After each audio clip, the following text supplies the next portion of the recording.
Semangat pagi teman-teman ya, selamat bertemu kembali ya. Jangan bosan-bosan nih dengan materi yang akan saya sampaikan. Melanjutkan apa yang kita bahas terdahulu tentang bab 2 dalam menyusun karya ilmiah ya. Yang kemarin baru sampai pada kerangka pemikiran. Nah, berikutnya pada kesempatan ini akan saya bahas kerangka pemikirannya atau paradigma pemikiran atau paradigma penelitian dan seperti apa nanti hipotesis. Ya, mudah-mudahan dengan cara ini teman-teman nggak bosan ya. Di bagian 5 loh, nanti sampai dengan beberapa bagian pun saya mengharapkan Anda tetap bisa mengikuti sehingga nanti bisa mengambil kesimpulan seperti apa kita melakukan atau menyusun karya ilmiah dengan secara metode yang praktis. Ya, jangan lupa subscribe-nya. Paradigma penelitian itu pada dasarnya merupakan kerangka pikir ya, yang pada umumnya dipakai oleh para peneliti untuk melihat realita yang ada dari suatu permasalahan yang tentu dihubungkan dengan teori atau ilmu pengetahuan yang ada dalam benak peneliti tersebut. Nah, paradigma penelitian saya contohkan langsung kepada gambar karena memang di paradigma itu kita akan menggambarkan dalam bentuk gambar ya. Yang pertama di sini adalah paradigma berpikir atau paradigma penelitian tentang atau mengenai pendekatan kuantitatif. Ya. Saya menggambarkan di sini sebagai contoh seperti bahasan yang lalu bahwa kita ingin membahas menggunakan metode PET analisis, berarti ini kuantitatif. Setelah kita mengkaji teori-teori pakar ya, kemudian ada diperkuat dengan hasil penelitian terdahulu, maka akan tergambar di benak kita adalah bagaimana kita akan melakukan penelitian. Nah, gambar ini menunjukkan 3 variabel, yaitu 2 variabel independen dan 1 variabel dependen. Variabel independennya sebagai contoh yang kemarin-kemarin adalah tentang budaya kerja misalnya dan kerja sama tim. Kalau disimbolkan itu adalah X1 dan X2. Salah satu syarat bahwa penelitian, salah satu penelitian kuantitatif dengan metode PET analisis itu mensyaratkan adanya hubungan X1 dengan X2 atau kedua variabel independen itu secara teori ada hubungan. Maka di situ disimbolkan dengan 1 garis 2 anak panah ya. Garis lengkungnya itu satu garis tapi 2 anak panahnya 2. Itu menggambarkan hubungan. Ya. Maka di situ menurut siapa nanti teori yang Anda kutip tadi di bagian terdahulu, maka di situ ada R-nya R kecil ya, R X1 X2. Sumbernya siapa? Tulis di situ. Jadi setelah kita mengutip teori pakar, maka pada gambar paradigma akan kita gambar seperti ini dan dijelaskan dalam garis hubungan itu, maaf R-nya R kecil, ada RX1 X2, sumbernya dari siapa. Nah, sumber ini bisa ditambah selain dari pakar, bisa 2 ya, sumbernya 2. Hasil penelitian terdahulu, jadi semakin kuat.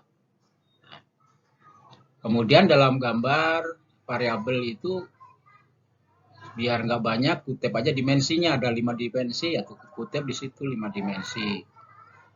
Budaya kerja misalnya, kemudian kerja sama tim juga ada berapa dimensinya, sumbernya dari mana, ya itu dikutip. Kemudian berikutnya setelah ada hubungan X1 dengan X2 itu kita juga akan menggambarkan bahwa oh ternyata karena kita ingin menguji pengaruh, maka X1 atau dimensi variabel budaya kerja, bagaimana teori yang sudah kita kutip terdahulu, menurut siapa gitu. Itu kita kutip PX1Y, kemudian PX2Y masing-masing adalah merupakan pengaruh parsial ya. Pengaruh parsial terhadap Y. Sumbernya sumber dari pakar dan sumber dari peneliti terdahulu ya. Seperti itu. Nah, kemudian kinerjanya yang merupakan variabel dipengaruhi kita gambarkan di situ juga. Dimensinya apa saja, sumbernya dari mana. Nah, di variabel dependen itu kita kan mengutip, meneliti tentang pengaruh budaya kerja dan kerjasama tim terhadap kinerja, baik parsial maupun simultan. Nah, tentu di sana nanti ada suatu indikator-indikator atau dimensi mungkin yang tidak terteliti. Maka disimbolkan di situ adalah ada epsilon. Epsilon itu menggambarkan adalah variabel yang tidak kita teliti. Mengingat di bab 1 ada keterbatasan waktu dan lain sebagainya sehingga kita tidak meneliti semua tadi. Nah, itulah kira-kira gambarnya seperti ini. Kalau path analisis, kemudian 2 variabel bebas dan 1 variabel terikat. Itu ya gambar yang pendekatan kuantitatif. Nah, kemudian berikutnya pendekatan membuat pendekatan paradigma kualitatif. Untuk paradigma kualitatif ada 3 paradigma yang perlu saya sampaikan. Adalah yang pertama adalah positivisme. Ya, nah ini kita pendekatannya dengan paradigma menggunakan misalnya triangulasi ya. Triangulasi itu prosesnya ya mulai dari reduksi data dan sebagainya. Mungkin nanti akan saya perjelas untuk kualitatif itu pada sesi lain ya. Kemudian paradigma yang kedua adalah interpretasi. Ya, interpretasinya seperti apa? Itu nanti gambarnya juga akan mirip-mirip sama, cuman di sini adalah mengkonstruksi, intinya adalah membentuk pandangan bla bla bla bla, sehingga itu secara teori nanti Anda bisa kutip, intinya bahwa kalau kualitatif memang berbeda dengan kuantitatif. Ya. Yang ketiga adalah paradigma kritis, ya, isinya seperti itu. Langsung kita gambarnya saja supaya lebih jelas bahwa gambar paradigma kualitatif itu seperti ini kira-kira ya. Tadi yang pertama. Jadi dimulai dari nanti kita itu oh ternyata kualitatif itu kita melakukan triangulasi. Jadi triangulasi itu sebuah proses kita melakukan analisis data. Intinya kalau kualitatif memang kita selaku instrumen ya, selaku instrumen berarti pengolahan data itu sebenarnya sejak kita ke lapangan itu sudah mengolah. Jadi tidak harus dibawa pulang pun di lapangan kalau memang data itu sudah bisa kita analisis, kita buang, kita ini bisa ya. Tapi puncaknya nanti adalah di triangulasi. Triangulasi itu kita akan melakukan wawancara, kemudian reduksi data, kemudian penyajian data seperti apa, kemudian ada pengaruhnya bagaimana kredibel apa tidak, nah baru kita memverifikasi atau mengambil kesimpulan seperti itu ya. Gambarannya kalau kita gambarkan seperti itu, memang ya prosesnya nanti tidak mudah ya, karena memang kalau kualitatif lebih mendalam, dan data itu akan valid jika kita sudah melakukan proses triangulasi ini. Ya. Berikutnya kualitatif pendekatan yang kedua. Ya. Hampir-hampir sama, cuman kalau yang kedua ini lebih mengedepankan dari partisipan, dari informan ya. Walaupun triangulasi sebenarnya juga kepada informan semuanya, cuman kalau informan itu adalah kalau di kuantitatif responden ya. Kalau di sini kita sebut sebagai informan. Nah, ada kunci, ada utama, ada tiga jenis informan ya. Nanti kita perjelas di kualitatif, ini hanya sekedar saja membandingkan antara kuanti dengan kuali. Karena sebenarnya pada sesi ini kita lebih banyak ke kuantitatif. Insya Allah nanti ada khusus bagaimana sistematika menyusun penelitian kualitatif.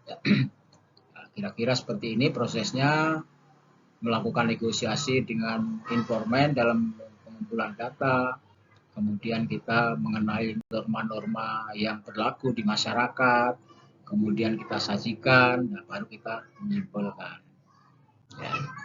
Kemudian pendekatan ketiga kualitatif, ya sumbernya adalah merubah bagaimana kita cara merubah pola pikir, ya membentuk pola pikir kepada masyarakat.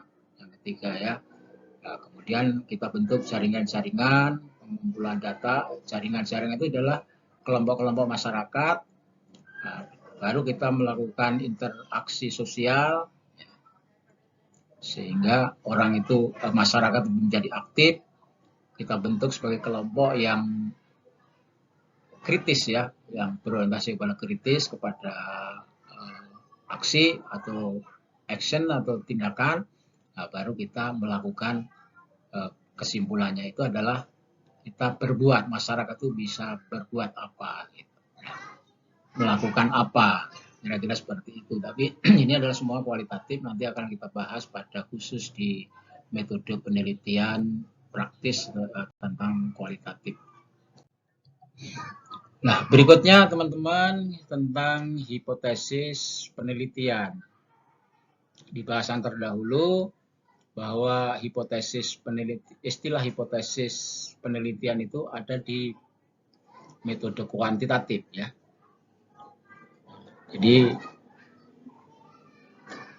hipotesis adalah sebuah dugaan sementara atas penelitian yang akan kita lakukan, Dasarnya adalah rumusan masalah verifikatif yang ada di bab 1.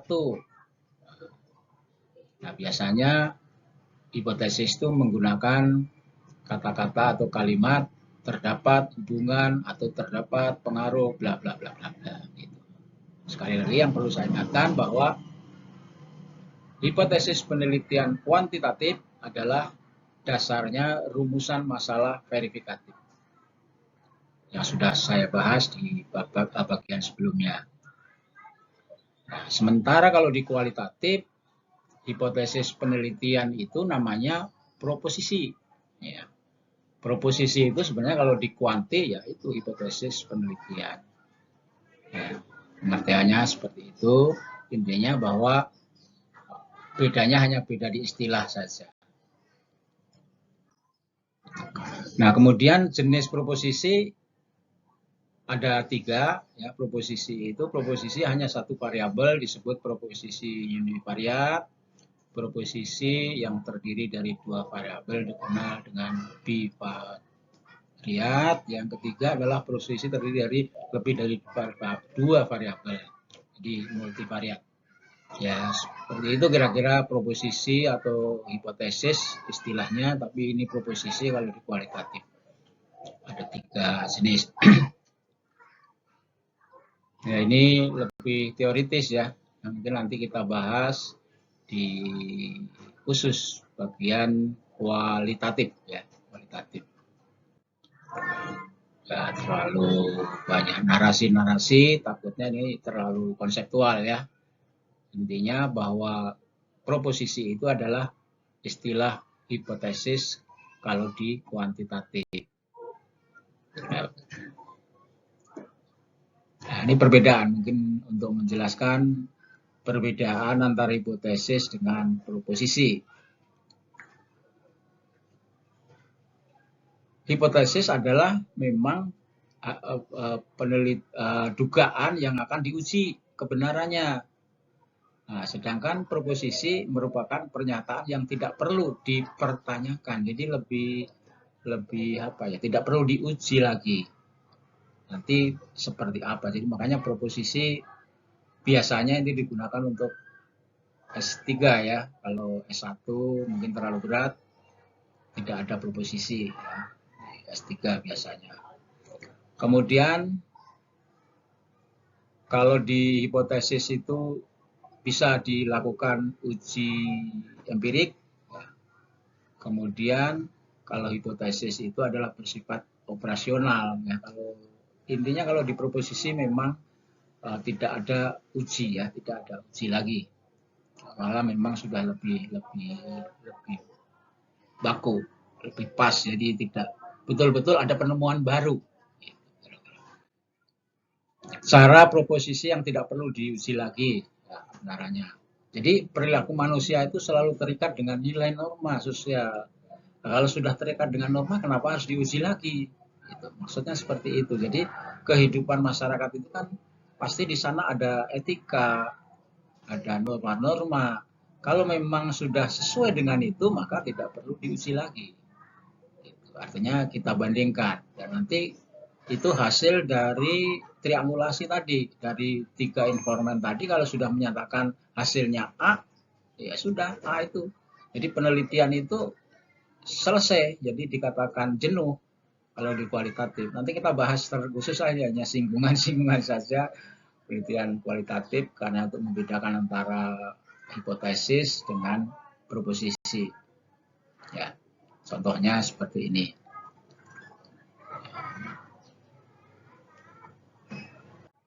Baik, itu mungkin teman-teman bahasan bab 2 ya selesai.